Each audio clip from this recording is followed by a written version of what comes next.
champions for a ceremonial first tee shot. 50 years ago, Sam Adams became the first American left-hander to win on the PGA Tour. He is from Boone, North Carolina. Please welcome our 1973 champion of the Quad Cities Open, Sam Adams. Thank you.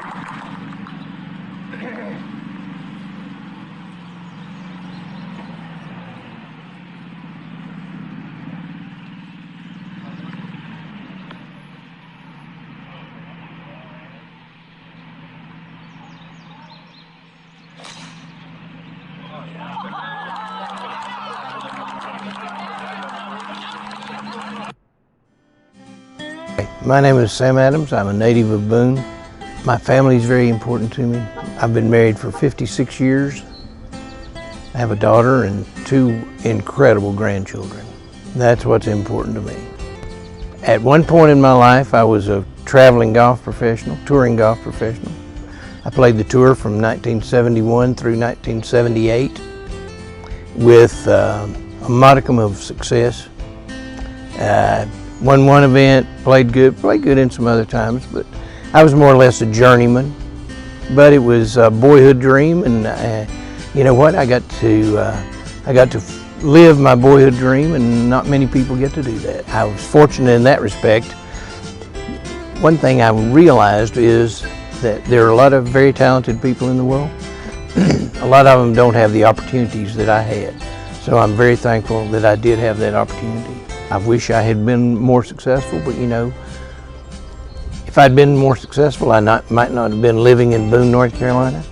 I'm a rarity in this respect. I'm a left-handed player, and as a matter of interest, I'm the first American-born left-handed golfer to win on the tour, on the PGA Tour. Because I was left-handed, I was kind of a curiosity, because at that point in time, I was the only left-handed player playing.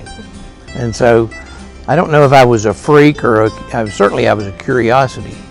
And because of that, I probably got a little more notoriety, or I don't know what the right word would be, because I was unusual.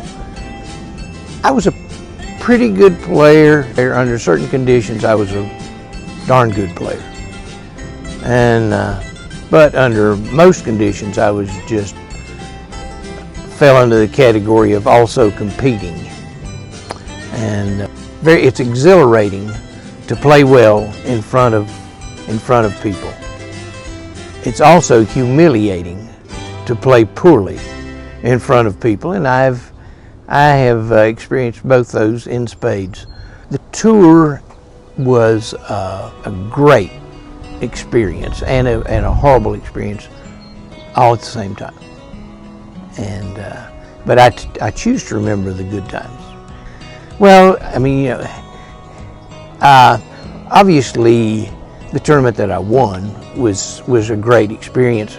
But you know, I played I enjoyed the Pro-Am events. I enjoyed the Crosby. We were playing at Pebble Beach. You're playing with highly successful people. You know, the golf courses were incredible. My favorite golf course that I've ever played was Cypress Point on the Monterey Peninsula. Playing in the Masters was nice. You know, I mean, there's a lot of perks that go with playing well.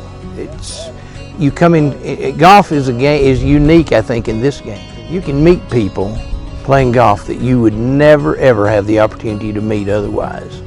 I mean, I played with, and I don't know if I should drop names or not, but I'm going to.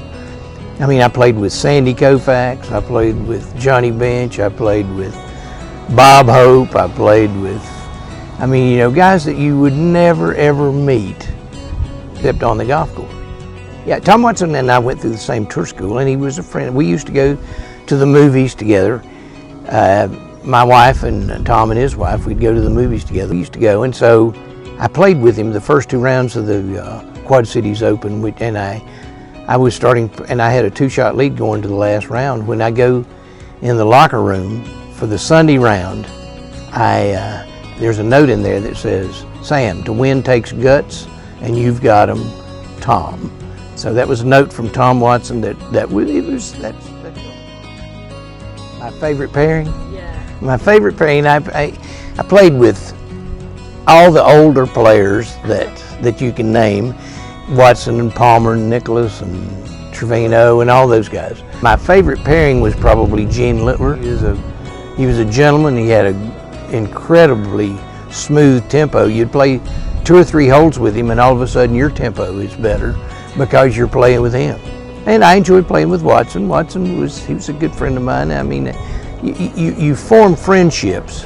You're trying to beat each other every day you play, but at the same time, you know, you form a level of friendship. I mean, I admire Scottie Scheffler, not only is he a tremendous golfer, but I admire him for the man that he is.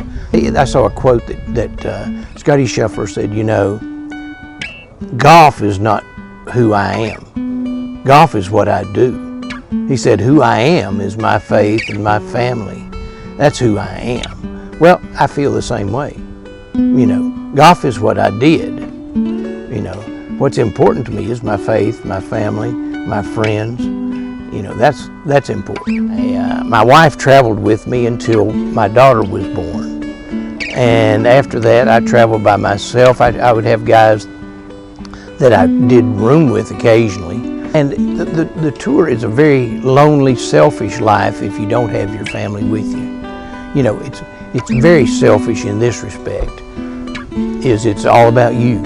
You know, it's how am I doing? You know, it's not being a productive member of society so much. You know, it's all about, it's very selfish. I didn't enjoy that respect. Not that I'm not capable of being selfish, but I didn't enjoy that aspect of the tour so much. Well, what was important to me then, and of course there's a livelihood element to that too, is how well am I playing golf. I still want to play golf well, and I get frustrated when I don't. But you know what's important to me now is my wife. Unfortunately, my wife is ill, and she has stage 4 cancer, unfortunately. So she's very important to me.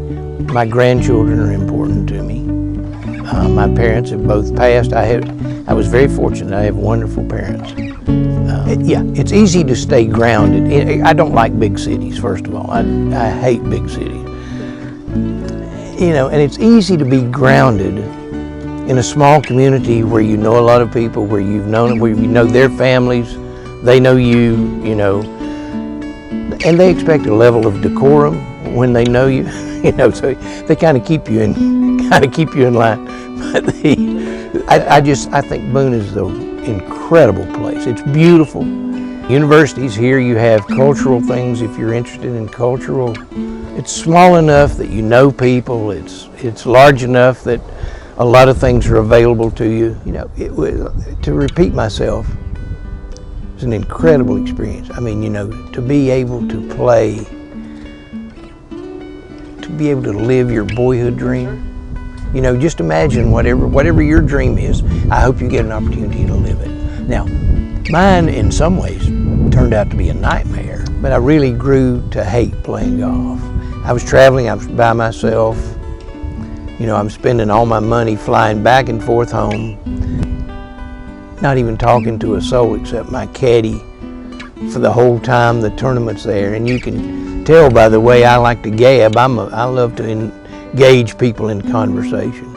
It got to be misery for me.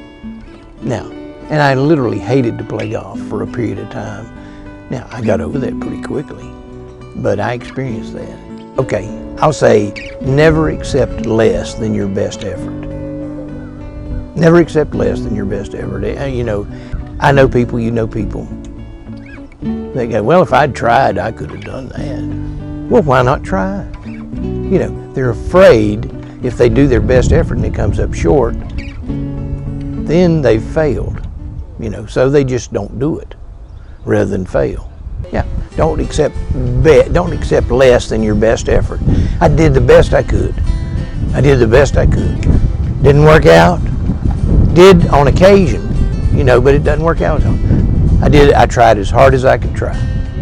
You know, and so I don't have any regrets. Yeah. You know, if I hadn't tried as hard if I hadn't given it my best effort, I would have had regrets, right? So I think that's, you know, if I have any, and nobody's interested in what advice I have anyway, but, you know, that's the best piece of advice I can give you. Don't dog it. Try. You know, do your best. You never know what you're capable of until you do your best.